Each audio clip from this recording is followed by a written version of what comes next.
Yo, welcome everyone back to the Rock Fantasy YouTube channel. We took a little bit of a hiatus on the Rock Fantasy Files, and we couple weeks off, but I was doing some other stuff, put on some videos and interviewed a couple bands. But here we are again. We're here for the on the Rock Fantasy YouTube channel as I can't talk, as we set the time machine to 1985 to chat on four albums that are celebrating 40th anniversaries.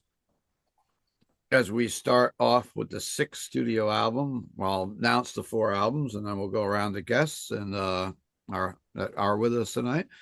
We'll start off with the sixth studio album of the German metal band Accept Metal Heart. Released February 25th on 1985, of course, on RCA in Europe and Epic/Portrait in the US. A few notes on that album. Although the group had recorded before at Dirk Studios, this was the first album produced by Dieter Dierks himself. It marked the return of guitarist Jörg Fischer after a 2-year absence, with Herman Frank having been his replacement. The album was a cautious attempt to crack the lucrative American market with more accessible songcraft and emphasis on hooks and melodies. Although critically panned at the time, Metal Heart is often considered by the fans as one of the band's best records. It contains several of their classic songs, such as Metal Heart, Living in Tonight, and Screaming for a Love Bite. The band also makes a detour into jazz metal territory with the unusual song Teach Us to Survive. So then we move on to the second studio album. I don't have as much notes on, by the English heavy metal band Grim Reaper with Fear No Evil, which was released May 30th, 1985 on Ebony Records. The lineup for that album, which I didn't have for the other one, was Steve Grimmett on vocals, Nick Bocott on guitar, Dave Wenken on bass, and Mark Simon on drums. Then we move over to the debut album from German heavy metal band Helloween with Walls of Jericho, which was released November 18th in 1985. Hey, Rock Fantasy was just open, and we opened November 5th. So it was a brand new record on the shelves when Rock Fantasy was an infant. So it's the band's only album featuring Kai Hansen on lead vocals until 2021's Helloween, which is like the Pumpkins United version now, with all three singers going back and forth. Although he would continue to act as a guitarist on the two following albums. In 1988, Walls of Jericho was released on CD due to the enhanced capacity of the CD. The Helloween EP, mini LP, and the song Judas from the Judas EP were added to the Walls of Jericho track listing, and they are now released as a compilation in the late 1980s. This is interesting note, due to manufacturing errors, side one of several cassette copies of Walls of Jericho accidentally contained music from Celtic Frost to Megatherion, confusing many Helloween listeners. Wow, these guys got really heavy. I would love to have a copy of that. Yeah, really. Yeah, that's sick. So the band members on that album were Kai Hansen on vocals, guitar, Michael Wedkath on guitar, Marcus Grosskopf on bass, and Ingo Switzenberg on drums. And the last but not least, the fifth studio album by Japanese heavy metal band Loudness with Thunder in the East. It was released on January 21st, 1985. Thunder in the East is the fifth studio by Japanese heavy metal band Loudness. It was the first release by a major American label after the contract with Atco Records, then a subsidiary of Atlantic Records. Aside from being the band's first all English release, I hear a boom. That must be my time to shut up now. What's that noise? It is the first Loudness album produced by Max Norman, best known for his previous work with Ozzy Osbourne, who produced Lightning Strikes in 1986 and Soldier of Fortune in 1989. Thunder East features the single, of course, Crazy Nights, the band's biggest hit in America, and the power ballad Never Change Your Mind. The album marked the first time a Japanese band entered the U.S. Top 100 charts, where it remained for 23 weeks, peaking at number 74. So those are our participants in the 85 metal battle. Ed Farsley's here tonight. We got Ralph from the Almost Human channel. We got Count Ralphus back. we got Tony Dio, and a warm welcome back to one of the founding fathers of the Rock Fantasy Files. John McEntee's back on from Yeah. off his Whoa, big thank you, tour my of the people, my people. North America with Huge. Decapitated, and got to chat with him. And there's a little interview there, up on the channel if you want to look back a few. And is there here gonna we be are. one of those mountain like a statue of the four founding fathers of the Rock Fantasy Files? Yeah, we don't have it on those action figures yet. No. No, it's cool. Yeah, It's nice yeah. to be back. Good to have you back. And so what we're going to do tonight is we're going to do two, but we'll do 4 and 3, and then we'll come back around and do our 2 and 1. Talk a little bit about what you like, what if you don't like, or whatever else. Pick a couple songs. Ed Farshtey has to leave and go to work, so we're gonna kick off with him. All right. And we'll get his picks in before he has to hop out on us tonight. So go ahead, Ed. All right, cool. All right. Hello, guys. Hello, everyone out there in Rock Fantasy Files world. Nice to be back. 1985. Wow. I could go on for hours and hours and hours about so many albums in 1985. Oh, yeah. There's a lot we can touch on this year for sure. Tonight's just the tip of the iceberg. Oh, it is. Yeah. For all of us. A lot of good shit. These 4 albums, great albums. I mean, I remember when all of them came out, loved all of them when they came out in different degrees. Except is my number 4 album, Metal Heart. Except are my all-time favorite metal band, them and Saxon, love them to death. I deeply am in love with every album and every song that Accept put out before Metal Heart. I love Metal Heart, but it is definitely a more formulaic, a more basic, and a more toned down album from the earlier albums. Still a great record, but not as fantastic as the other ones. Metal Heart is, as the song goes, one of the best Accept songs. It's an instant classic. It's an anthem. It's a song they do every night live still, and it still sounds as great live now as it did 40 years ago. But otherwise, the rest of the album is mediocre to good. There's no ballad on this album, which is disappointing. I love Accept ballads. They're one of the best bands that do metal ballads. There's no real ballad on this song. Best song on this album is actually, Wrong is Right. It's a brutal. I love that song. It sounds like Breaker. That's definitely the best song, and that's the only song on this album that really captures the old Accept sound and style. But otherwise, a good album. Next up for me is Helloween. Helloween is a band I never really heavily got into. When the EP came out, I loved it, but then kind of like didn't really listen to it. When this album came out, I really liked it. Stopped really listening. It wasn't really. I was in a lot of heavier stuff in 1985. So Helloween was kind of like a back burner album for me. And then the later albums were more commercial, more poppy, and they were good, but not as intense. This album is just a really great European speed metal album. Oh yeah, One of the first. It's a great fucking record. And overlooked. I mean, kind of, again, myself included, didn't really give this album the respect it deserved at the time. And it took years to really like sit and listen to it. I was like, Helloween, yeah, they're a good band, but not, like I'd rather hear Darkness or Holy Moses, you want to give a German band. But Helloween are still a great band. And they really, I mean, the last 10 years, I'd say I really became to appreciate them in all of their styles and all of their albums a lot more. Let's see here. Yeah, like I said, the first EP is by far the most intense thing they've ever done. And this is just a great speed metal record. Let's see, we got Phantoms of Death, Walls of Jericho, Ride the Sky, Gorgar, Heavy Metal is the Law. Oh. Yeah, that's a great one. You can't go wrong with a title like that. Just a great fucking record, great band. That's it for me for now. Cool. Gonna move on over to Ralph from Almost Human. It's 2 Ralphs here, so we can get confused. 2 Ralphs, yep. Ralph and Count Ralphus. Got Count.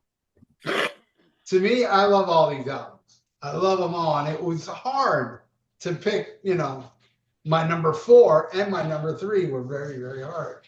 I'm going with Grim Reaper's Fear No Evil at number 4. It's a great album. I like the debut a little more, but I think this album is a great follow-up. Mm-hmm. I don't think it has any bad songs on it.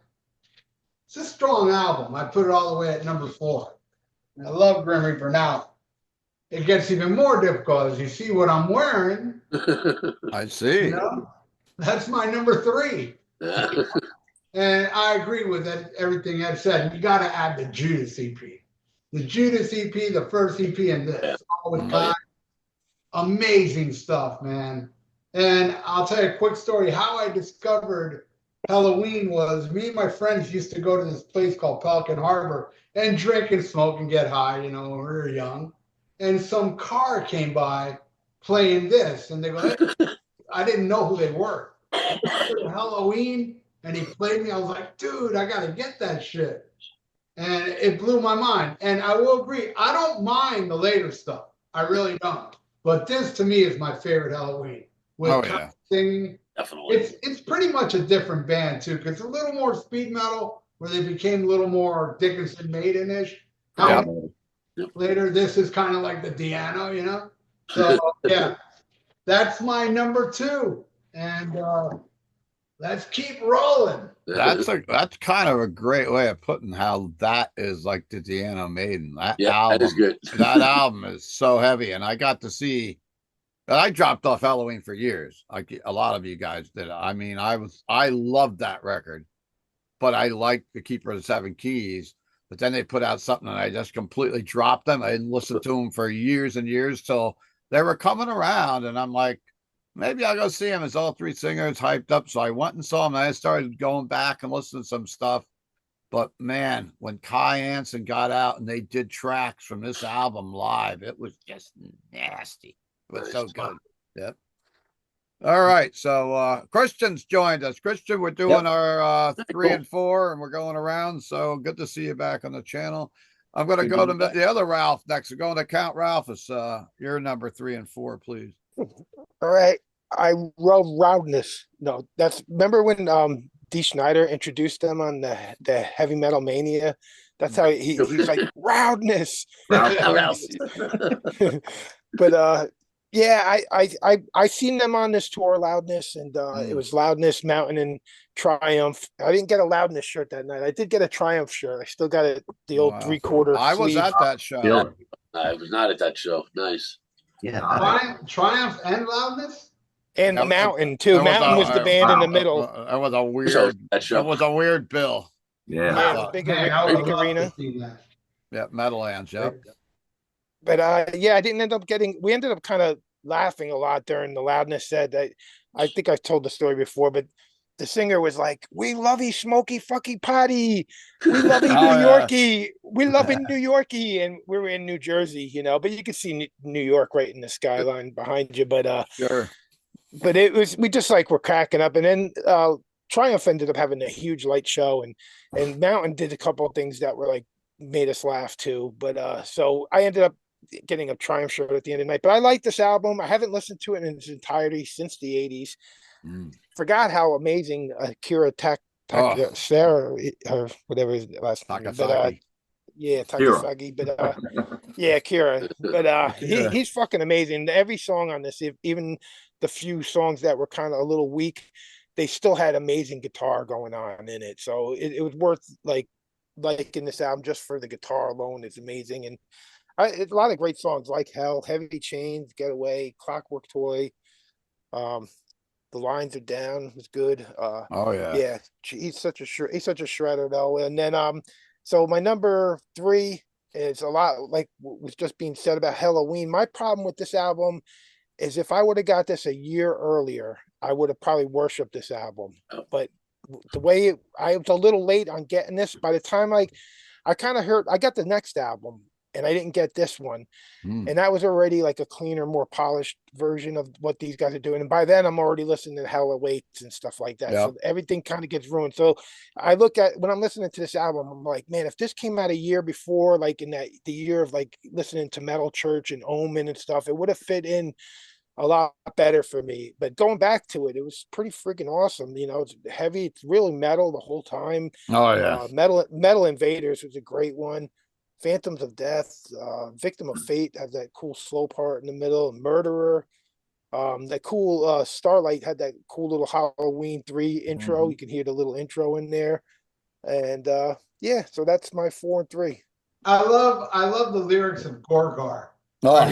Gorgar is gonna eat you. Yeah. And Ralph, I hope Almost Human, Ralph. You know what they're talking about, of course. Yeah. That is one of the coolest pinball machines ever. Yeah. It's the only And- reason why Kira likes them.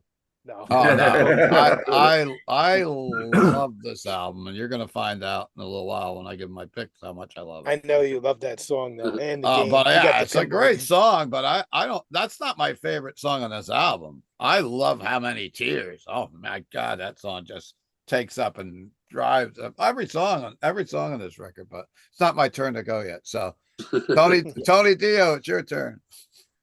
Yeah, this is tough. I mean, I love all four of these albums. You got to start somewhere. So I'm going to start with Grim Reaper Okay. with Rocky to Hell. I mean, Fear No Evil. I said Rocky to Hell. Fear No Evil. Rocky to Hell was the next one. Right. I do like the debut a lot more than this one. I remember getting this one and thinking, oh, this isn't as good as the first one. But you know, over the years, I've grown to love it. I think it's a good record. It's got a lot of good stuff on it. I mean, the title track, Fear No Evil, is great. Never Coming Back. You ever notice every song that Steve Grimmett starts to sing, he always says the title of the song before he starts the lyrics. I think he's like, he had a song called, going to get a beer. We go, I'm going to get a beer. You know, and the song, everyone starts with the title. That's his first lyric. But great singer and such a cool dude. Got to meet him, when they did their little reunion tours before he passed. But yeah, I mean, Lord of Darkness is great, and of course we've got Final Scream on here. But this little intro is just so hilarious. But the song is so heavy, it's such a cool metal song. I thought this is cool. This record actually still has has a contest form. Oh. It's really cool from RCA Records and Media. You can't hardly probably see it, but it's Media, which is the video company. And it was the grand prize was win a RCA VLT 250 video cassette recorder and a collection of the following 5 great Media video cassettes: Night of the Living Dead, Helloween, The Dorm That Dreamt Blood, Blood Beach, and Reefer Madness. Wow. That was what you got if you won the contest, the grand prize. Second prize was like some video cassettes and Grim Reaper t-shirts and stuff. But yeah, that was cool that they pair it up with them. There's my red promo copy of Fear No Evil. It's just a simple. Cool. And actually Steve signed it. You probably can't really see it, but he signed it in gold. It's kind of doesn't show up. So my second pick is definitely going to be Helloween Walls of Jericho. Man, I got into Helloween with Keeper, the first Keeper. And I remember buying it and thinking, man, this is really cool. And it was a blind buy. I bought it before I ever even saw the video. Mm-hmm. And I remember going to a friend's house and saying, you ever heard Helloween? He goes, I got a Helloween record. And he pulls this out. We listened to it. It was like, man, he's like, it's a better singer on the one you got, But he was all into Dickinson and stuff. But yeah, I've always loved this record. It's just a great speed metal record. And it's a beginning to what became a bigger band for sure. You guys mentioned the EPs. There's this EP and the original Helloween EP. And yeah, it's good stuff. Yeah, good stuff. But yeah, so many cool songs. I always love Metal Invaders and Gorgar and Heavy Metal is the Law and How Many Tears. Just it's great. I mean, so many good songs on this one. That's going to be my second pick. All right. Over to Mr. McEntee. What's going on, man? Hey, hello. It's good to be back, like I said. Okay, for me, number 4 was pretty easy. It's Accept's Metal Heart. Ed was right. It's pretty lame compared to any of their stuff before it. I mean, I remember getting it and being like, huh, okay. Starts off okay, but it just went downhill like because I just think they did a terrible job with incorporating trying to incorporate the modern things that were expected in the more commercial music market into the stuff. Plus just the guitar tone, because it was that Dieter guy that produced this one. I didn't realize he just engineered Balls to the Wall and what was it? Fast as a Shark one, Rest of the Wild. But I mean, there's a substantial change in the guitar tone. I mean, it went super clean and nice, which doesn't to me doesn't help out except. I mean, most of these songs on this album are the worst except songs up to that point for sure. Even Metal Heart is good. I mean, okay, it's a great song, but it definitely doesn't hold the album over. And also, it pales in comparison to the monsters that are on, say, Balls to the Wall or Restless and Wild. Even Breaker has Oh better yeah. songs, I think, than Metal Heart. But of course, it's a you know, it's a nice sing-along song or whatever on the album, and it goes over well live. But yeah, I think the album is pretty terrible, and it's by one of my favorite bands. I was pretty bummed out that, I have to put this one number four because this was actually the first time I seen Accept was on this tour as well. I seen them with Crocus and Rough Cut over at the Capitol Theater. Wow. And I mean, people were pretty much there for Accept, but they wanted to hear the Balls to the Wall Accept, so they were a little bit, nah, it was okay, but they got antsy. I can't remember who played first. I think what's that? Probably Rough Cut opened. Yeah, Right? Yeah, Rough probably. Cut opened, and I can't remember if Yeah. it was Crocus under Accept or over Accept, but Crocus had a terrible night. I mean, they were getting stuff thrown at them and stuff, and that was right Wow. when they did the Blitz album, which was, a real super commercial album Yeah. too. And yeah, they were getting stuff out of that guitar player, Fanarn or whatever his name is. He was yelling at the crowd, actually, stopped the show and started bitching at the crowd if people are keep throwing stuff that either not going to play anymore and stuff. Yeah, Wow. it was a Terrible. bummer of a show. Except was good, but it was like you had to sit through some of their new stuff to hear some of the classics. And when Hmm. classics went on, everybody was super pumped. When they weren't, it was kind of like, yeah, because they came out at a time when like the divide was getting stronger for, say, more commercial metal and more underground stuff. And they were like kind of the kings of the more real, like I'm a real metalhead. I listen to Accept to like kind of trying to fit in with some of the softer Mm. stuff. I mean, you hear that in some of those songs. They like the whole song might not be that way, but then they'll just go into their like part that sounds kind of commercial or whatever, like to try to. It's like it was almost like the producer was trying to force them to fit into what the modern times were and not play, make say what's more in their heart, unless they were just following the trend the whole time, which I hope not. I want to say that Balls to the Wall sounds pretty authentic and Restless and Mm. Wild. It just wasn't what I wanted to hear, so I have to put that They number. they were definitely trying, the Oh, yeah. little bit of the intro I said, they're definitely trying to break into the market. Like Screaming for a Love Bite was kind of like Oh, yeah. their another thing coming, Yep. you Totally. know. Oh no, oh it hurts. And I think it reminded me of Y&T or something. Like they Yeah, a tried little to make bit. Yeah, Y&T yeah. fit into this. Oh yeah, Y&T. They tried to make Y&T fit into what was going on now instead of letting them be themselves, Hmm.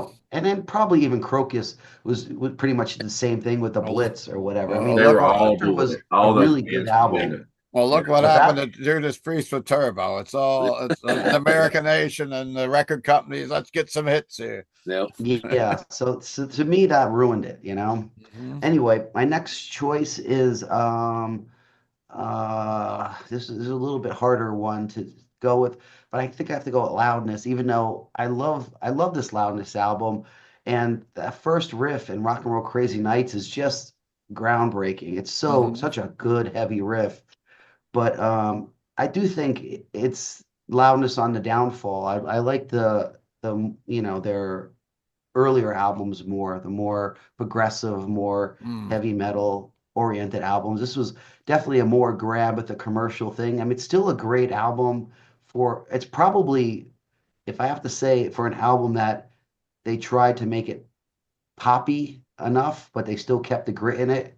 So I think this one is a step above most other bands that like say like Saxon or something that put out a great album and then like said, okay, we got to get soft for this or whatever. Like most of those fail, but obviously it didn't last too long because it seemed like pretty much after this album they kind of went down pretty quick.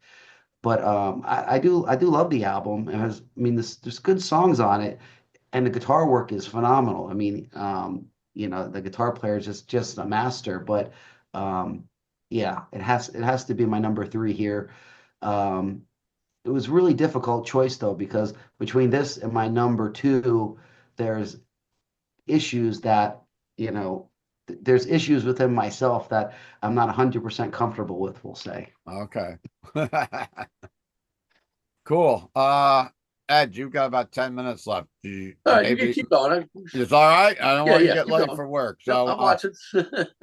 so Christian, can you give me your 4 and 3, and then I'll do mine, and we'll go back to Ed unless Ed says waves his hand, says I'm going next. All right. Sure, yeah, I could do that. So, yeah, I mean, all four of these are great albums. There was only one of them that I honestly, before we announced that you were going to do this, I hadn't listened to at all, but I'll get to that one a little bit later. But yeah, so number four for me, Loudness.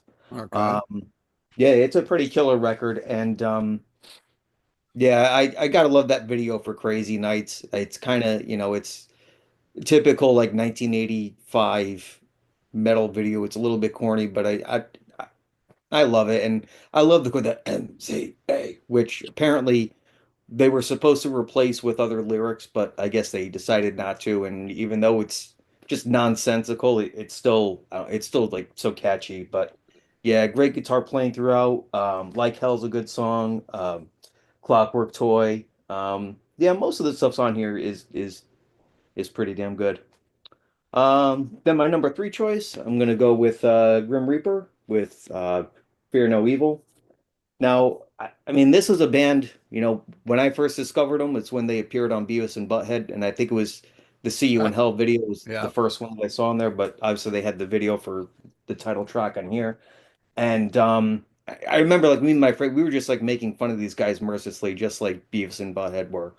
But then it's like, we found one of their albums eventually at a store and we bought it like, haha, look, Grim Reaper. But then it's like you listen to it enough times, actually start like getting into it and liking it. Um, but yeah, I love love the title track on here. I and what um Mr. Dio was saying before, the last track, Final Scream, that intro is corny as fuck, but I love it still. It's still Oh, such a great. rocking song, and I love when once the music starts and Grimmett's doing like the laughing and then just going into the scream, it's freaking incredible. Um, but yeah, so that's my number three pick, and I guess Steve will go Awesome. on. So, still got time, Ed? You want me to Of go? course, of course. Yeah, All right, finish yours. good. Yeah. All right, go. Good. So, I'm gonna go with my number 4 with I was so busy at work today, which is a good thing. I got a ton of orders in. Oh yeah. I left all my props at the store. So I don't have any records to hold up. So it's Tony and Ralphus or whoever else's job tonight. But Grim Reaper, I'm going to go with for my number 4. Title track's great. I like how someone mentioned this before, who just mentioned it every time he does a song. He's never coming back, right? Never Coming Back's a great song. Let the Thunder Roar, I think it's a good song. The Final Scream's really good. I could do without the intro. I could do without the intro part, but it's part of the song. It's there. It's like the Twisted Sister, I Want to Rock or something. But Yeah, but it's like worse. going. Yeah, I agree. Or the Manowar song, Yeah, Manowar has Grandfather. one too. Yeah. Grandfather, let me tell you a story. So my number 4 is going to be Grim Reaper. Going into this morning, I had a different number 3, but man, this one album I've been listening to all day at work. I've listened to all these albums at work a couple times a day while I was doing stuff. But my number 3 is going to be Accept. We just talked about Accept on Sea of Tranquility. This was one of the, and Tony Dio was with me last week talking about this album. And yeah, it was a letdown for people that were back in those days. I think this album was definitely a letdown. Of course, we had Breaker, we had Restless and Wild, which really put them on the map with me. And then, they had Balls to the Wall. And then this came out, it was a little more polished. But Now Tony disagreed last time. Last time he didn't like Wrong Is Right, and somebody else mentioned they really like that. I do like that song. like that I song. think it's heavy. And Living for Tonight, catchy, because the Metal Heart's good. The Midnight Mover with that crazy video where they're spinning around in a room. Yeah. And of course, when I was DJing back in the late 80s, if all these chicks would come up that liked hair metal, the only accept song I could probably get away with putting on is Screaming for a Love Bite. So yeah. And it's a kind of a crazy song, but it was definitely more of a like I was going into that more commercial area. So I'm going to go with that for my number 3. So my number 4 was Grim Reaper. My number 3 was Accept. And we will round back to Mr. Ed for his 1 and 2 before he has to run on out of here. Cool. Yeah, right. Yeah. Number 2 for me, Loudness. Thunder and East. I love that band. I mean, everybody knows Crazy Nights, and it's a great song, but this album has so much more going for it. And the band itself is just fucking brilliant. Like everybody has mentioned, the guitar work stands out so exceptionally. I mean, on all their albums. Let's see. The second song of the album, Like Hell, just a killer up-tempo, heavy metal fucking anthem. Heavy Chains, beautiful, heavy, tempo building ballad.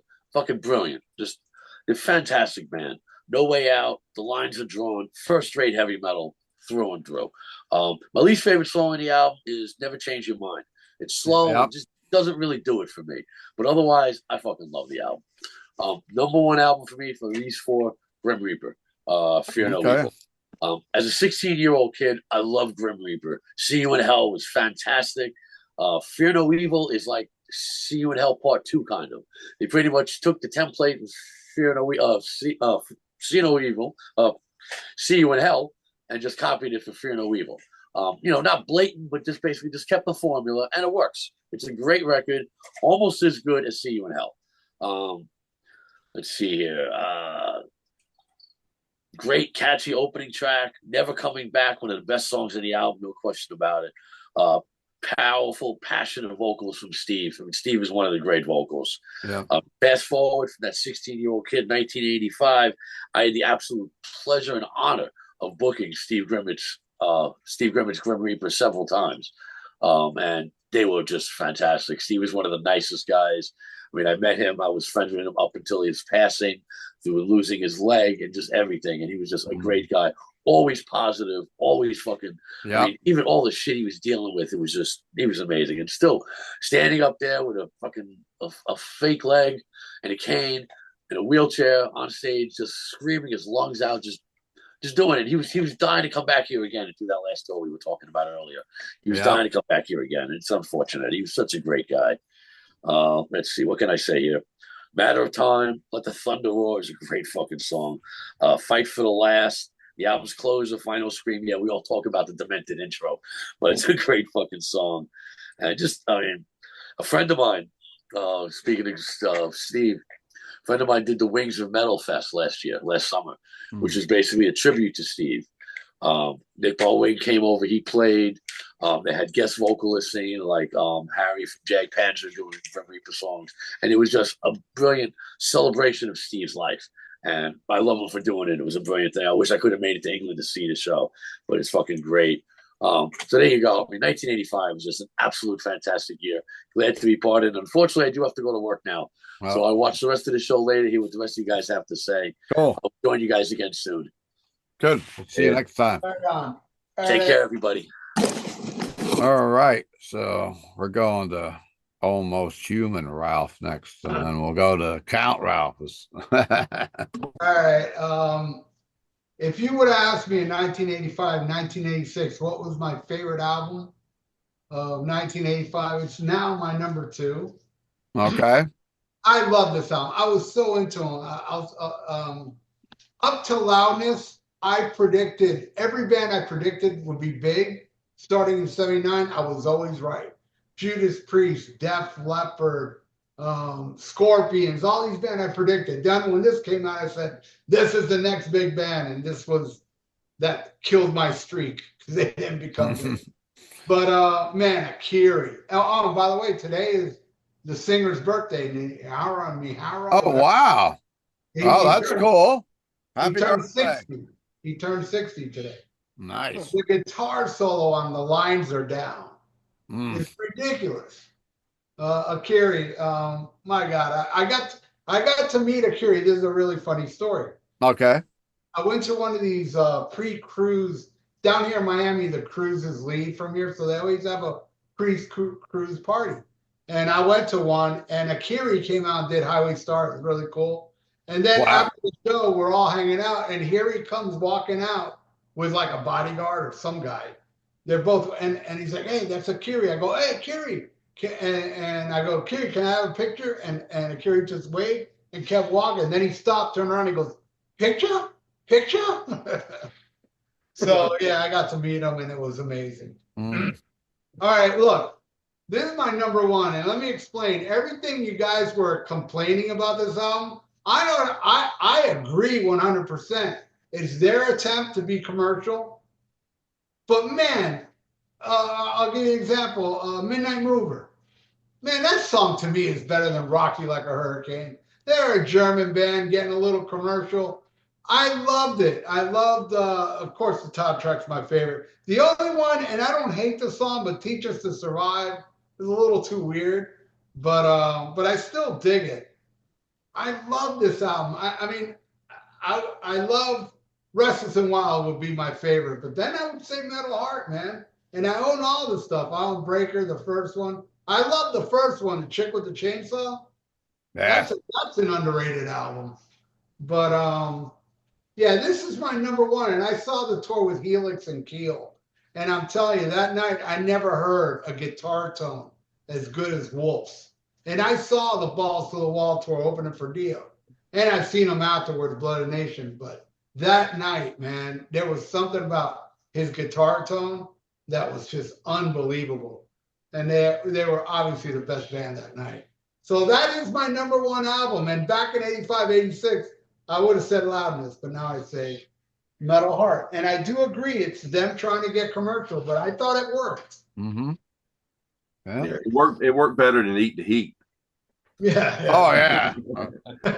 I got to Eat the Heat, still wrapped. A cassette still wrapped and sealed if anybody who needs one. Not a bad record, just not a good Accept record. But I saw Accept open up for Kiss at the Mid-Hudson Civic Center in Poughkeepsie, New York. And I thought that was in support of Balls to the Wall. I could be wrong. Yeah, that was Lick It Up tour. Yeah. Well, it's Lick It Up for Kiss, and it was and we went to see Accept. It was a blizzard.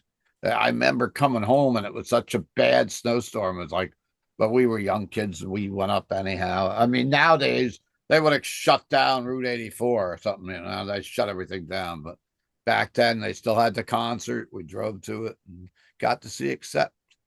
Yep, Udo was in front of the Kiss had like a tank on stage, I think, at that time. Mm-hmm. Yep. So anyhow, yeah, Udo fit right with the tank. You know, he sure did. Yeah, he sure did. All right, Count Ralphus. Yeah, I had to miss that show. I had friends that went. I was so young at the time, and so they were wearing their Balls to the Wall shirt for the rest of the school year, and we would make fun of it. We'd be like, "That's the gayest shirt ever." I love the album, but that fucking artwork, it's the worst album cover of all time. Not good. So yeah, Grim Reaper. I got to go number 2. Mine signed by Steve Grimmett when they played the Chance. Like Ed was saying, like after the show, he's so cool. He's up there with one leg, belting it out, puts on a long set, really great set, sounds perfect. Then he sits there for an hour after the show and just signs and takes pictures with everybody that stuck around. So the whole place, I went back out to my car, got my album signed my See You in Hell. Yeah, that intro to Final Scream though, I wish I wish it was like a separate song, like an intro where you could just skip it on the CD. I got the CD version where it's like all the first 3 albums. Yeah. But I can't stand that didn't age good. Like that's one of those things you hear it once or twice. It's like kind of ridiculous and funny, but now it's like, there's the fucking little fucking Michael thing again or whatever. Michael. It's just so it sounds like a Warner Brothers character or something. Pretty lame. I remember back in the day when I used to make metal mixes on cassette. I used to put last three, but I cut that part out, like right Oh, into. yeah, yeah, I've definitely cut out. You can't skip it on CD. You gotta listen to it on vinyl where you can like. But yeah, the title track is fucking great. Never coming back. Poor Steve, he's never coming back to Earth. But Lord Yeah. of Darkness, Matter of Time, Hear the Thunder Roar, Fight for the Last, all great shit. You know, I think it's a great continuation from See You in Hell. It's the same template, like he was saying. Then my number one, I'm gonna go with Accept Metal Heart.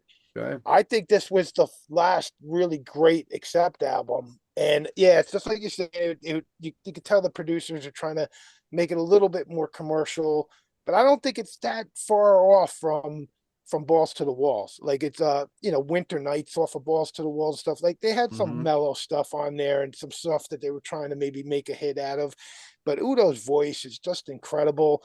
It's got a cool crunch to this whole album. I just thought it was great. I remember getting Russian Roulette, the next album, right after this. Yeah. And that one was like the opposite. There was like no kind of like hit songs on it. But it was such a like kind of a boring album. It just kind of like came and went. Maybe because I was moved on to more heavier stuff at the time. I didn't really. I got to go back to that album. Give it. I think you should, Ralphus. I think that's a very good album. Yeah, Yeah, I just remember being disappointed at the time, and I got it on vinyl, but I just haven't gone back to it. But I will go check it back out. But Yeah, it's a good album, man. It's good. It's heavier than Metal Heart. Definitely, yeah. it's definitely more of a forgotten album from their catalog for Aiming sure. High. Aiming High is one of their greatest songs. Of course, next year we'll have to be talking about Russian. Yeah. Right, next year. It'll be one of our battles. Probably. I don't think they ever really play any songs from that live. I don't. I mean, I've seen them live just in recent years. Probably But not. never heard anything off of that record. Mhm. When I saw Udo, I think it was maybe 5-6 years ago. He played Aiming High that night. Oh, cool. Was that one? That was when he did the Dirk Snyder tour. He did. Probably. He Yeah. was just doing Accept songs, and he had this Yep. really cool band from Australia called Elm Street. I don't know if you guys heard of them. Yeah, I saw that tour because you remember when he does Udo, he does primarily his solo stuff, but then he came to the States.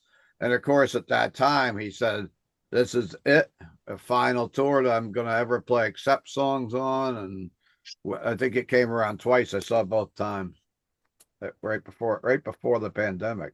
But now Dirk Snyder's back, and he just recorded Balls to the Wall. So Yeah, so he's got UDO as the other. So next year he'll say, "Oh, UDO, this is the last time we're doing Accept songs." yeah.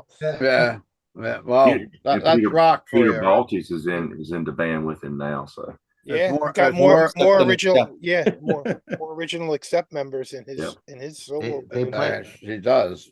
mhm. Yeah, they played as Dirk Snyder at the cruise. Yeah, you got to see him, right? We did 2 sets. I missed the first one. Mm-hmm. The second one was basically Balls to the Wall album, which I thought was great. Cool. Yeah. I love that album, and they did an amazing job of it. They killed it. Those guys. Mm-hmm. Okay. So Ralph, we got your number one, we got your number two. Anything more you want to add? Shall I move on to Tony? Moving on. Moving on. All right, Tony Dio, it's your turn at bat.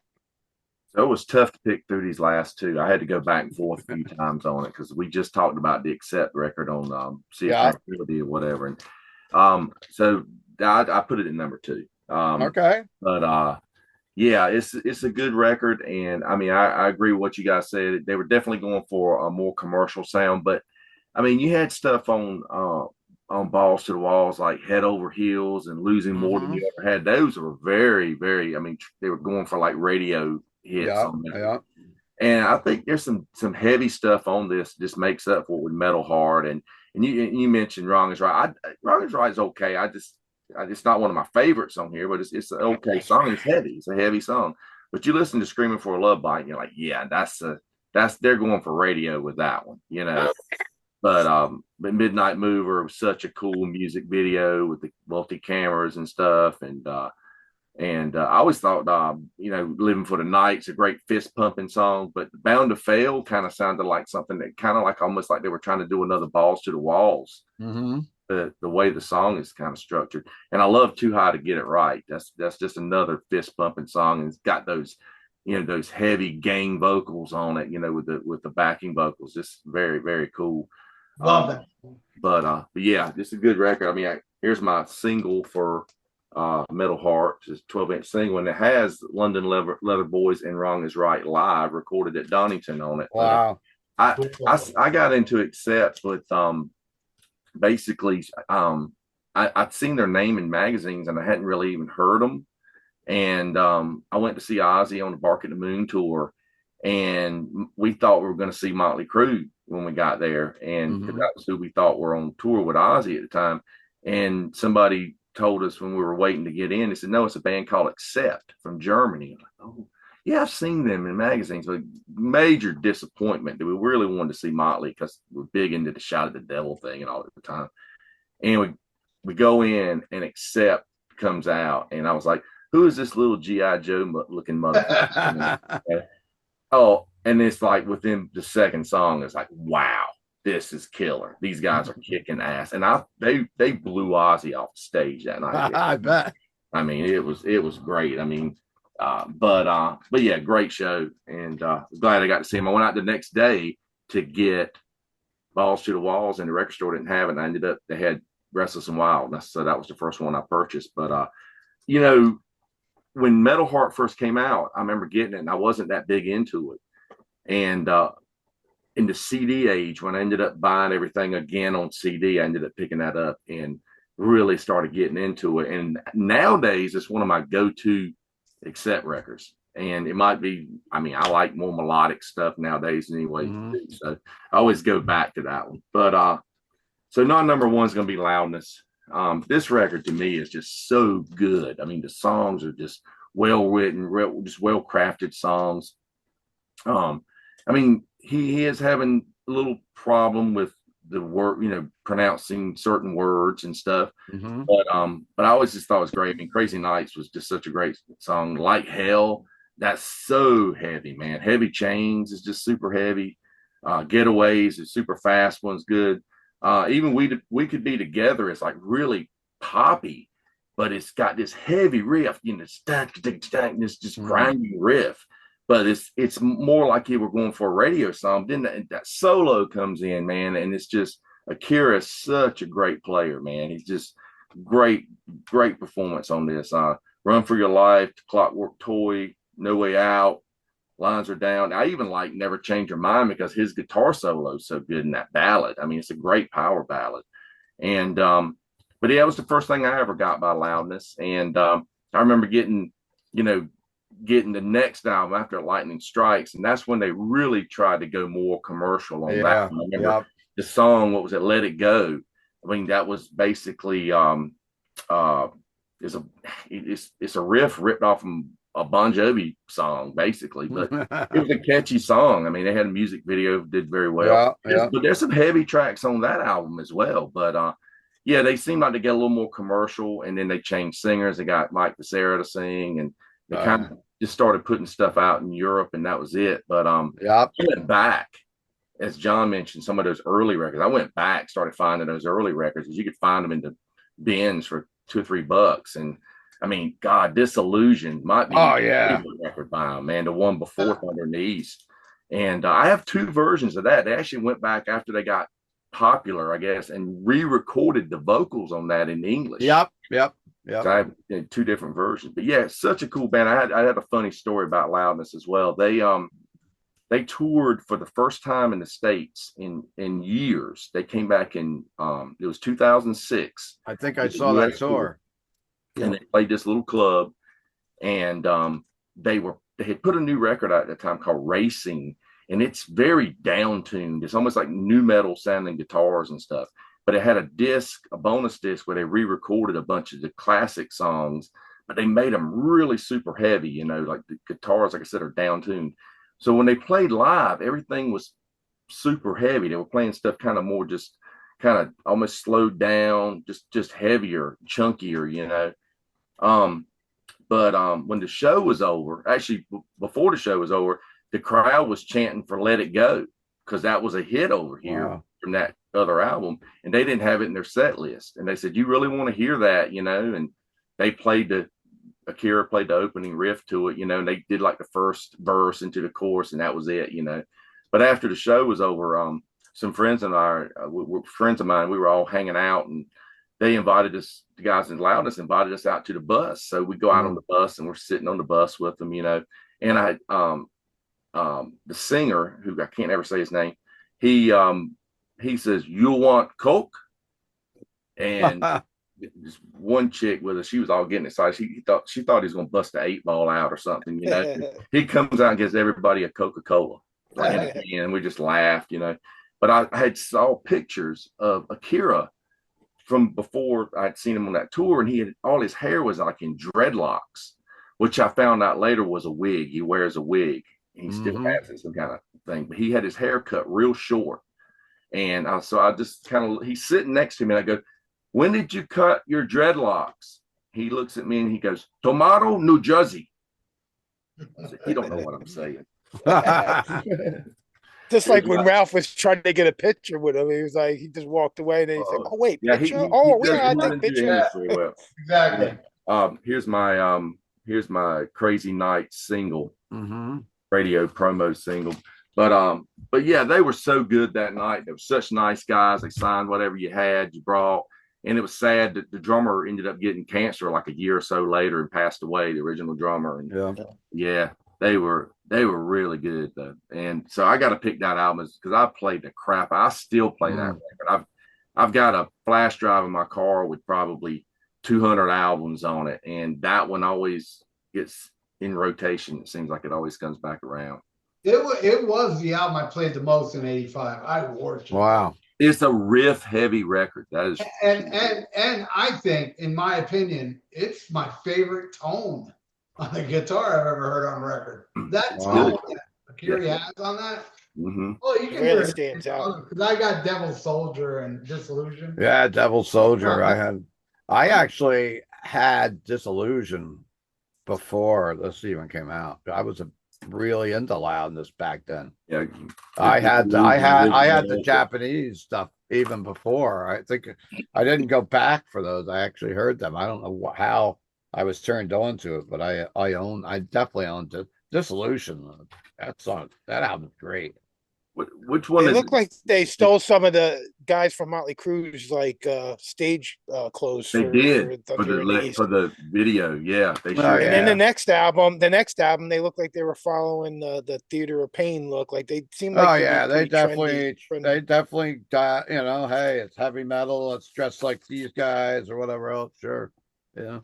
Yeah, they were trying to fall into everything that was happening, and so many bands were doing that at the time because the underground bands were you know kind of creeping out and stuff. Yeah. And some of these bands that were signed to major labels, and the major labels was telling them, "Well, you need to sound like this. You got to do this. You got to have a hit. You want a music video. You got to do this. You know." So yeah, you got to spooge your hair up 3 feet. So spooge your hair up. Yeah. Eric Carrillo has there. Oh, there you go. That's Devil Soldier, the first one. Yeah. Which one is it that says "You are Devil Soldier" at the beginning? Law of the Devil's Land. Yeah. And the Birthday Eve. Yeah. All great stuff. And then this one came out around the time of Thunder Knees, Gotta Fight, and Odin. Yeah. This Road Racer and Shakira. I'm sure Tony got all this stuff. No, I don't have a lot of those EPs. I got some Japanese copies. I got a couple of those EPs in not too long. My Lightning Strikes is called Ashes in the Sky, I think. Japanese version. That's my favorite track off that album. All right, cool. Thanks, Tony. John Shadows of War, that's the name of it. It's Shadows of War, the original title. Yeah. Cool. Let's bring McEntee to the plate here and see what his top two are. Okay. Well, my number two, it was a difficult choice because I do really like the Loudness album a lot, especially that guitar tone. Mm. as a guitar player just hit me. It was kind of like one of those guitar tones, like early what's it?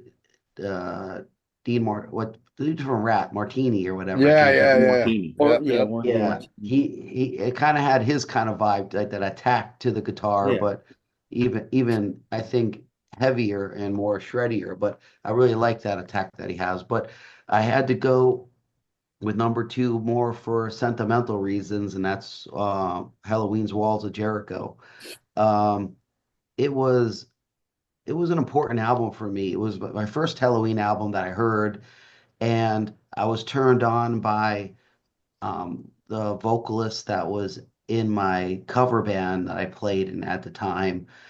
He brought it up to me. He wanted to do a cover of Ride the Sky. So, you know, I Wow. it was just, it's an awesome album. And once I heard the song, because I didn't even know it, and I was like, oh Mhm. shit, this is really, really killer stuff. I think automatically I just had I wasn't super psyched about Halloween. I was like, I don't know, doesn't sound like something too good or whatever. But once I heard Walls of Jericho, it just blew my mind. And yeah, I remember just playing that song at practice. It was a difficult as fuck song to play for someone who barely knew how to play guitar, and especially for our vocalist Dave Kwan, who had his work handed to him doing that one too. But it was a blast, and I listen back to it and it just brings back a lot of memories of that time period. It was, just it's like everyone says, it's like an aggressive thrash album. They're really going for it, and there's just something special about. There's like um, it's like a band to me, it sounds like a band just enjoying themselves, doing what they want to do musically. Not, they want to throw in some catchy stuff in there, but they don't overdo it. It's not over commercialized or anything. And it just, it's kids having a good time. And as a musician and as a listener, I love hearing that energy of a band that's just like kind of like telling the world to piss off and just doing their own thing.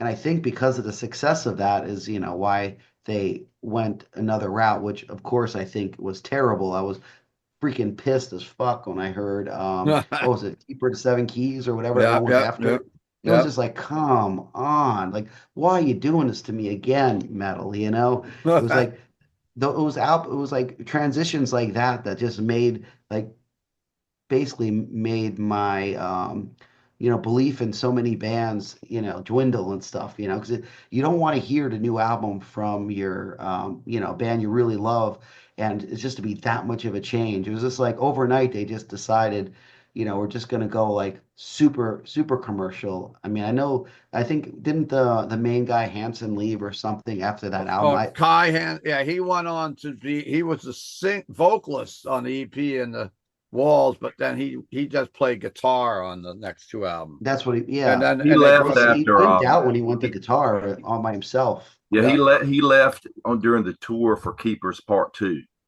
okay. Oh, did I he? But thought that was, he wrote "I Want Out," and that was like his big hit, and then Mhm. he tried to rewrite it several times in Gamma Ray. Yeah, yeah, the one time I saw Halloween was Keepers too, and Kai wasn't there. Yeah, yeah. Yeah, yeah.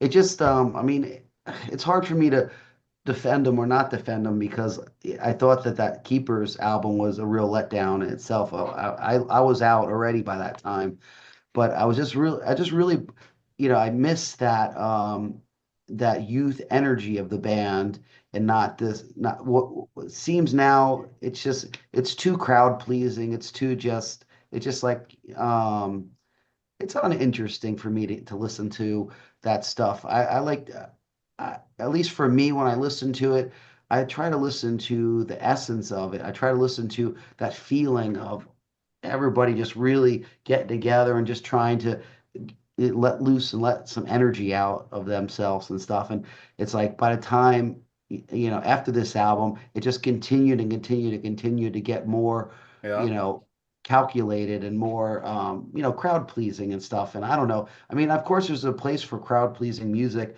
but for me, metal is always better when it's more rebellious, in my opinion. So I love this album, and I love the EPs and stuff. But after this, it's almost embarrassing for me to say it's my number two here over Loudness, which is a far superior band in my opinion. Besides this EP, but my Yeah. number one goes to Grim Reaper.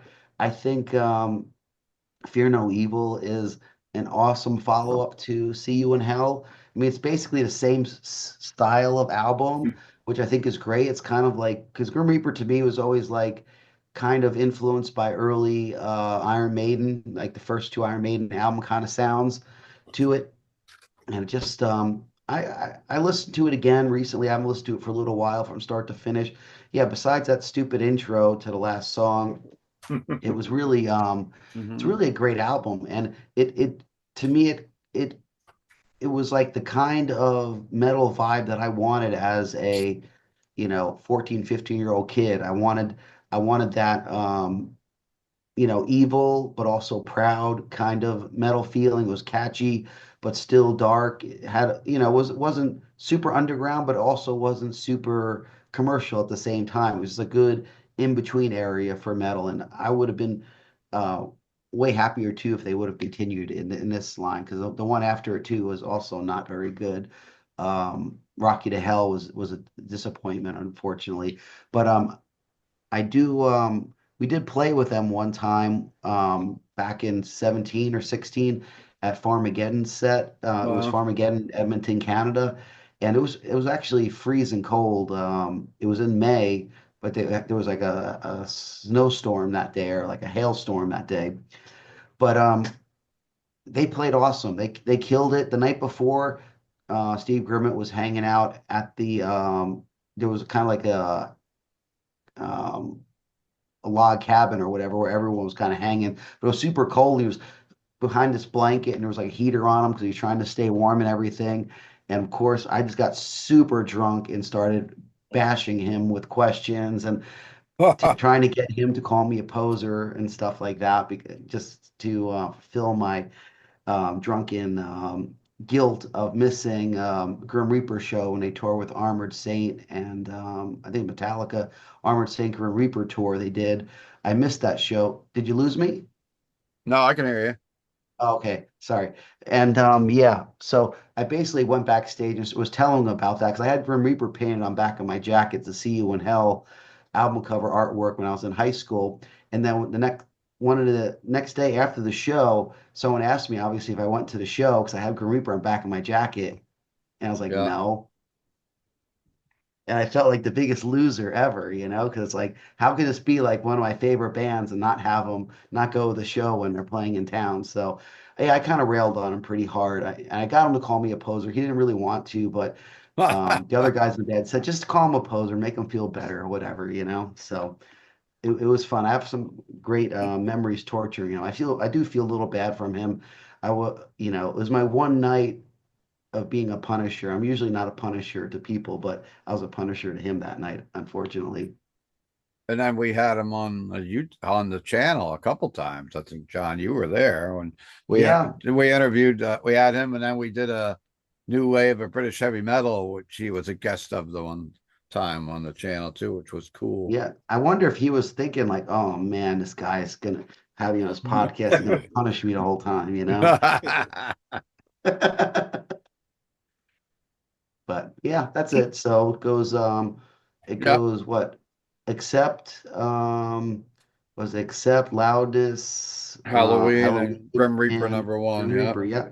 And while you were talking, I was trying to do some of the math since Denny's not here, and he was our scorekeeper. So I'm trying my best to give us a winner when we're done with this tonight. So I am going to go back to giving our my picks, I believe, for my or no, Christian's turn, right? Christian. I'm sorry. Yeah, it's my turn. I got kicked out there for a brief second.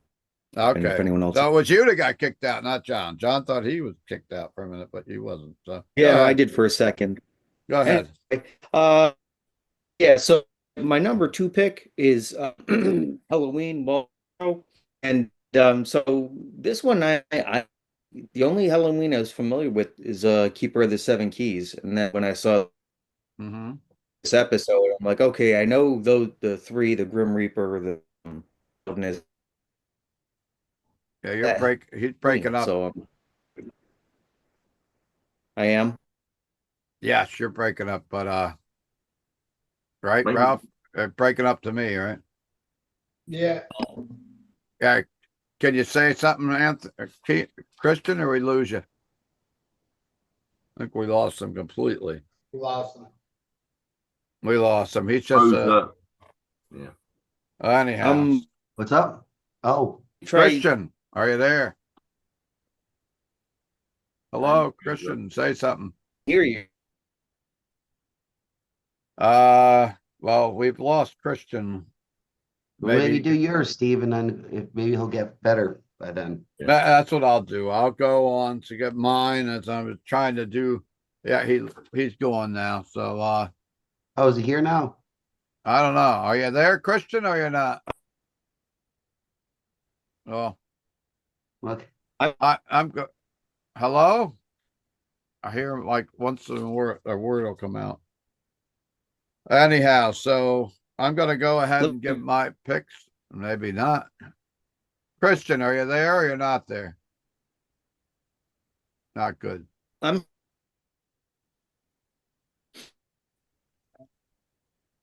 There he is. Hey, say something if you're there, bro. Oh, he's not there, I guess. So I'm going ahead and give my picks because this is getting confusing. But number two, I was listening to this all day long. He's trying to come back in the room now. So number two, I'm going to go with Loudness, obviously, because anyhow, we lost him. Now I'm very confused. But anyhow, that's what happens when you're running the show and talking at the same time. So we number two album, which was probably down lower. You know what? I listened to this album for the first time in its entirety a few days ago. Since back in the day. You know, it's just get so much music thrown out, especially with me. I listen to a lot of new stuff. I listen, and I'm like, then I listen to this album, and I'm like, oh my God, yeah. They were one of my favorite bands back then. And my Loudness story is a good one because without Loudness, there might not be a Rock Fantasy brick and mortar store. I had a brick and mortar store, it didn't work out. I did the fairs, the flea market selling rock shirts. I went to see Loudness one night at Club Manhattan down in Nanuet, Oh, New yeah. York. And I saw Loudness, and I pretty sure it was a Thunder in the East tour. It probably was. It was 85. I was had my old silver station wagon, which had stickers and stuff on the windows, and I had all my merchandise in there, like the old concert shirts and whatever else. So I drove to Club Manhattan, drank all night, smoked, whatever else, and I didn't hardly. If I slept at all, I don't even think I came home. I just went from there to the Maybrook Flea Market, which is Maybrook, New York, which is no longer there. Stopped at the truck stop that's over there. It's still there. The Truck Stops of America. Got this big breakfast. I can still remember pancakes, everything else. And I went to set up the booth. My mom and dad were actually there that day. And we had a booth indoors, and I went walking around the flea market. It was a hot summer day. I passed out. And my mother was a nurse in the hospital. I'm an only kid. And she goes, Stephen, you're opening a store. We're going to look around town. No more of this flea market stuff. She had no idea I was out drinking all night. You know, I went to a concert. She had no idea. But she goes, hey, you know, we're going to start looking around. So we opened Rock Fantasy brick and mortar. So is it Loudness's fault that Rock Fantasy's been open 39 years? Maybe. Possible. Sounds like it was attributed to alcohol. Alcohol, yeah. But going to that show that night, that's my Loudness story. And I was such a big fan.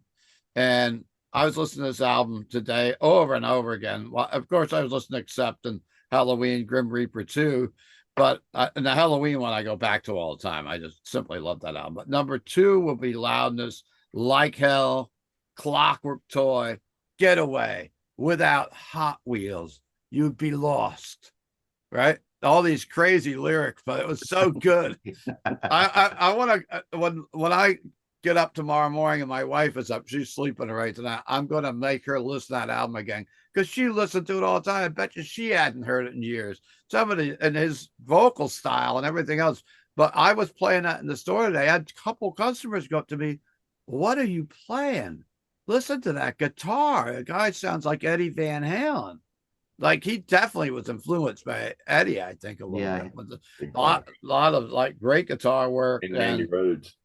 Yeah, Lines Are Down. What a great album. So that's my number 2. And my number 1 is Helloween.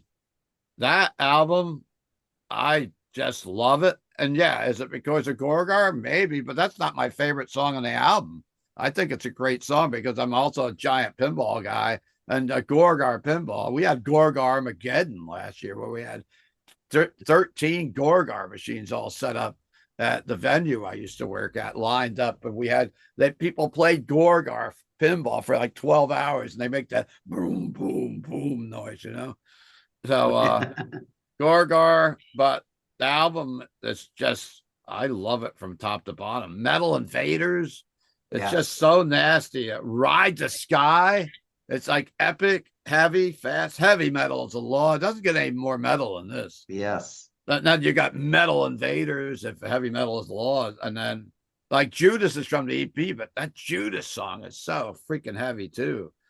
And so that's my number 1 is Helloween, and I'm trying to add up everything up. And Hey, Christian, Steve, are you Steve, there? Steve, I know you're a big wrestling fan. Chris Jericho, the wrestler, got his name from Walls of Jericho. He did. Okay, that's good. That's and then he has the move, interesting. the signature move to Walls of Jericho. Yeah. That's right. Wow. He's a huge Helloween fan. And of course, he's also, a pro wrestler, also has his own band, Fozzy. But yeah. He originally wanted to call himself Jack Action from Wasp. All right, so let's get your picks while you're talking, Christian. All right. So yeah, as I was trying to say before I got cut off, Helloween, Walls of Jericho is my number 2 pick. It was the one album when you first announced you were doing this album war that I wasn't familiar with, so I listened to it. I'm like, holy shit, this is just some pretty rip roaring metal. I mean, I guess there's different versions of this with track listing, but the one I listened to opens with Starlight, which has the Silver Shamrock song from Halloween 3, and like immediately I'm sold. I'm like, oh man, they got this going. All right, I'm in for something good here. But yeah, so many just great fast songs. Ride the Sky, awesome. Metal Invaders, Heavy Metal is the Law, Gorgar.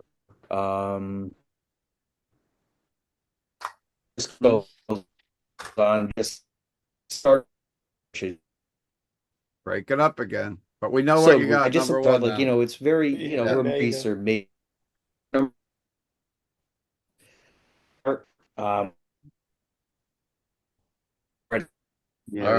Essential. I mean, title track, Midnight Mover. You got like them. Yeah. I mean, if you do much barf, right is one. You get it right, awesome. Bound to Fail, night. We're losing you again, Christian. So we got your drift, but except was your number 1. But yeah, you're definitely out. So let's I'm gonna add these up. So hey, what's going on the Almost Human channel? What you got planned? What's some of the episodes you just did while I'm adding up the totals from this week, and then we'll talk to John a little bit. Tomorrow at 8 p.m. Eastern time on Almost Human Live, Tony and Count Ralphus, we're going to be showing off our 7-inch singles. We're showing off our 7 inches. Yeah, we're going to. Here really like my 7-inch. What was that line on the You like my 7-inch? Rather, yeah, there you go. But yeah, we got. I mean, I know Tony and Ralphus are going to be more prepared than me because I have a lot of 7 inches in vinyl, and I don't know what I can't remember all the 7 inches I got, but I do have like a nice little stack, and I do have some nice little rarities in there. Yeah. Even a picture disc one that's Richard's gonna join us too. He's got a bunch of Japanese ones and stuff. yeah. I'm sure you all will put me to shame, but I'm gonna have some good 7 inches. So tune in to see my cool 7 inches. But even the cooler 7 inches, Tony, Dio, and Richard have. Okay. So I did the math. I did not include James's picks, but I will give them because he's not on. We've got a dead heat tonight with Loudness and Accept. As far as my math is concerned, maybe I'm pretty sure I did it twice. They're tied with 19 points. Loudness and Accept head to head. Helloween, short, right in at 18, right behind them. And Grim Reaper is at 16. So They're all sorry if I'm sorry if did I interrupt you, Ralph? I'm sorry. No, you didn't. Oh, No. good. But I just kind of blurred in. And so I will give James his picks, and he will be the tiebreaker, I guess. I won't go and add everything up, but he says, sorry, I'm going to miss RFF tomorrow night. I'm already made plans to go catch Becoming Led Zeppelin again. I think this is his 7th time seeing Becoming Led Zeppelin. He's gone so many times. However, my picks, Loudness, Thunder East. Thunder in the East is number 4. Decent album, but not many memorable tunes, he says, outside of Crazy Nights. Well, I think he's wrong there, but James, me and he can disagree. 3, Walls of Jericho, decent album, but he prefers Keeper of the 7 Keys, John. John this is why we have different people on as guests. So, and a different point of views. Number 2, Grim Reaper, Feel No Evil, killer album, lots of awesome cuts. Never Coming Back, Matter of Time, Lay It Down. Funny enough, the main verse and final scream is very similar to the main riff, and accepts Demon's Night, he thinks, from Restless and Wild. Number 1 is Metal Heart. Always appreciated this album more than Balls to the Wall. Title track still played live. Kicks Ass, Midnight Mover, Up to the Limit, Living for Tonight are my personal favorite cuts from this album. And 2, I to Get It Right is an underrated Accept song. So he will push Accept ahead, and they will be our winner tonight, I guess. So anyway, I hope I can do my math, but these are my notes. So try doing it. Denny, we miss you. Denny, come back. Especially when we're doing 4 albums. He has the whole chart. He's used to doing this. He's a hockey referee, hockey coach, whatever he does. Yeah, man. Where's Denny at? So, John, what's going on in the incantation camp? You just went across Canada, North America with that tour. How did it go? It went well, but I still have some Halloween stuff I want to bring up. I can't help it. Okay, go ahead. I think the Walls of Jericho album could have been way more important if it just might have either gotten a little distribution better at that time. It just seems like it fell under the radar with great thrash albums, Yeah. I mean, obviously like the Metallica, Exodus, Anthrax, stuff like that. I Yeah. think it could have easily been in that area. I mean, they were, there are other bands arguably could have been there too, like Creator and Destruction, possibly Sodom, but Helloween was probably the most accessible with still being aggressive and have that attack to it or whatever. It's crazy though to think that how something was either timing or not proper distribution or promotion hurt that, plus just not being a part of the US scene, because the US scene really was getting its legs, I'd say, at that time. And I think if you were a German band, even if you were anywhere really besides the US, you kind of didn't have that community that ended up bringing those bands to a higher level. But that was just my opinion on that album. But I think their name hurt them too. I thought the name was like really stupid. Halloween, like I don't know, yeah, Hallow's Eve. That's a cool name. Halloween. I thought it yeah. held them back as far as like being like a I don't know. serious I kind always of thought like it was speed cool. metal thrash band. Yeah. I didn't. It turned me off when I was a kid. Well, if I look at it, I passed them up until somebody threw it in my face to say, like, you want to play a cover of this song, and then I ended up really liking the album. So yeah, it could Sure. have been right. Maybe the because it has kind of a, I don't know, Dungeons and Dragons look on the cover of the album and stuff too. Yeah. Maybe that didn't look quite evil enough. I don't know. I'm not sure why, but Mm. I think you're right, Ralphus. I think The it's Fang face. yeah, Tony has the mask. He should have wore the mask tonight. Wait, wait a minute. You got what mask? What do you got? Now you got to go get it. Right here. Whoops. Oh shit. But it's from the movie Rocktober Blood, the horror movie. That's the Oh. mask that the killer wore in the movie Rocktober Blood. Wow. But it's known for being Fang face from Halloween as well. So is that That's a classic. our Trick or Treat Studios mask? Yeah. Oh, it is. Yeah. That's pretty cool. freaking cool. Yeah. Very cool. One of my favorite horror movies of all time. I had no idea that's the creature that's on the album cover. Yeah. That's That's Gorgor's brother, man. Yeah. So when did that movie come out? 85. So that movie came out right when this album came out. So Yeah. what's the connection? 84. So right at the same time. Yeah. Right. Wow. Yeah. But I mean, the Fang face mask has been known for years. So. Okay. I was trying to get the connection between the two. And I do remember I bought Walls of Jericho in '85, and the only place I can find it was at this import shop I used to go to. So yeah, it wasn't promoted at all. Nah. You know, I got it with where I used to get like all my underground metal back. Yeah. I remember having it in my store, but that's why I opened my store, because I was trying to get the underground stuff. And that was right when I opened the shop. So I opened the shop with $2,000, and that was November of '85. And this album came out later that month. And back then you couldn't even find Metallica records in a regular store. So that's one of the reasons we kind of opened, you know. Mm-hmm. We couldn't find the underground. If you came in my store in '86, '87 looking for hair metal, it wouldn't go over well. Ralph, we were talking about that last week when you didn't make it last Monday on Sea of Tranquility, because Rich Catino was on. Oh, Rich Catino gave his picks too, even though he's not a member of the channel anymore.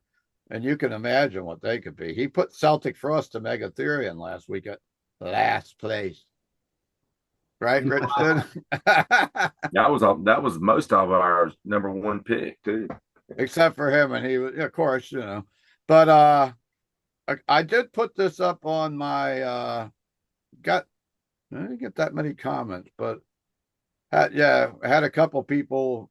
I put it up on my Rich Catino had Helloween at number 1, Loudness at number 2, Accept at 3, and Grim Reaper. Hey, it was the same as me today. So anyhow. Well, and so we were asking John, so you got any more plans this year? You guys going back out on the road with Incantation, doing some festivals or anything this summer? Well, the thing coming up we have is Beer Metal Fest, the pre-show we're playing. Oh this yeah, year. that's right. That's coming right up, right? Yeah, it's early next month, so we're doing that.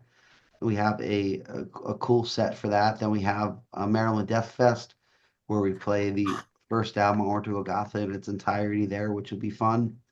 And then we have actually a fest in Quebec, Canada. Oh, I saw that advertised. About the album again, just got announced. And then besides that, we're doing a European run too in late May, early June, and we're looking at some other stuff. But yeah, we have not a huge amount coming on, but we have some stuff. We're trying to hunker down and work a little more on writing music this year than touring, but touring always seems to pop up, and it's usually a fun time. Who are you going out in Europe with? The European one, as far as I know, it's mostly just headlining shows with local support stuff. Okay. Between, okay. Yep. Yeah. As far as I know, I know we have well, I can't say yet, but I guess I could say it probably won't be posted till tomorrow, maybe. But It won't go up till tomorrow night. No. yeah. So it's well, some of the shows we're playing with cattle decapitation on that tour, which would be Okay. good for us because they seem to get really popular these days, you know. So Yep. be good to support them on a couple dates on the European tour as well. Mm. That's Cool. it. Besides that, just the normal metal bullshit, you know. Just keep them busy. Cool. I played a gig once with John. We played a gig at the NYDM Fest, but it wasn't Incantation. You were Yeah, in Funerus. you Is that the remember? one in oh, where was that? It I was mean, up north somewhere. I can't remember it where. wasn't the one in like Boston area, Mass or No, something like that. no. It No. was at New York NYDM Fest. It wasn't. Was that the one at the Mid Hudson Civic Center, Poughkeepsie? I don't remember you playing that one though. Bro. No. I I mean, don't remember. John. Can't remember where it was, but I know it was another band you were in. Yeah, it was probably, I mean, Funerus Funerus, probably. I mean, probably. Yep. Yeah, we took yeah, a I'm sure it picture. wasn't Mortician or Immolation. I took a picture with you while you were eating a sandwich. Oh, that's good. Yeah. Do I you took still a- have it? Was I enjoying it, or did I have a bad look on my face like it was No, bad? you were in a really good mood that night, I remember. Oh, good. I took a picture with Udo once when he was kind of interrupted him when he was getting ready to eat dinner or just getting done with eating dinner. Yeah, on the boat we were checking out like you had to go through customs to get our stuff off the boat, and Udo Dirksnada was right there, and I want to take a photo with him, but I'm like, man, I just can't do it because there was all these other people like kind of sort of musicians and techs Yeah. hanging out and stuff. And I just felt like the biggest douchebag if I went up to him and just bothered him while he's, you know, talking to his friend or whatever, you know. So I didn't do it, but you know, every once in a while I get that urge to want to take a photo with a legend like that, you know, but I just couldn't do it. Sometimes I just can't, you know. I remember seeing him. I remember seeing Udo, the band Udo, UDO. They Yeah. played up at Jackson, Virginia back in the early 2000s. They did a co-headlining gig with Raven, Wow. and Deceased opened the show that night. Wow. And Sounds like Udo, perfect TV show. you know, this is before everybody started doing the paid meet and greets and stuff, which Udo does that kind of stuff now, you know. Sure. He sat at his merch table after his set because they played before Raven, and he sat at the merch table and sold his merch, and people were buying stuff like crazy because he would autograph it and take Sure. a picture with you, you know. And he had back then he had the drummer from Accept, Stephen Kaufman, was his lead guitar player. He Yeah. was nailing all that Wolf Hoffman stuff, man. That guy was just as good a guitar player as he was a drummer. Yeah. Yeah. When I saw Udo, somebody says, "Well, don't go up and bother him yet," because he just saw someone. I forgot what it was. It was in Poughkeepsie at the Chance, and they said when the bus was pulling in, he saw someone get shot or something or another. And they're Wow. like, I'm like, well, I'll go up and ask him. And worst he can say is no. But so he took a picture quick. But anyhow, the mean streets of Poughkeepsie. But I remember he was in a bad mood that night. It seemed like I didn't think the crowd was that like big of a crowd. no, But I it remember probably having my wasn't. albums. I had my albums in the car, and I was hoping afterwards I'd get to meet him. But he was just like out of there as soon as it was over. And Do you you had remember gotten the what picture early. what Yeah. year was that at the Chance? It was at the Yeah. Chance, yeah. Was that maybe like 10 years ago or longer? Probably. And Yeah. that wasn't the Maybe Dirk even longer. Snyder tour. That was UDO. That's Udio, Okay. yeah. Yeah. Yeah, I thought I saw him there. I think it was a Dirk Schneider tour when I saw him at the I at the saw, and Chance. then he came back and did that, and then I saw him at Stage 48 on the Dirk Snyder tour too. Yep. But anyhow, thanks everybody for giving their time to Rock Fantasy YouTube channel and the Rock Fantasy Files tonight.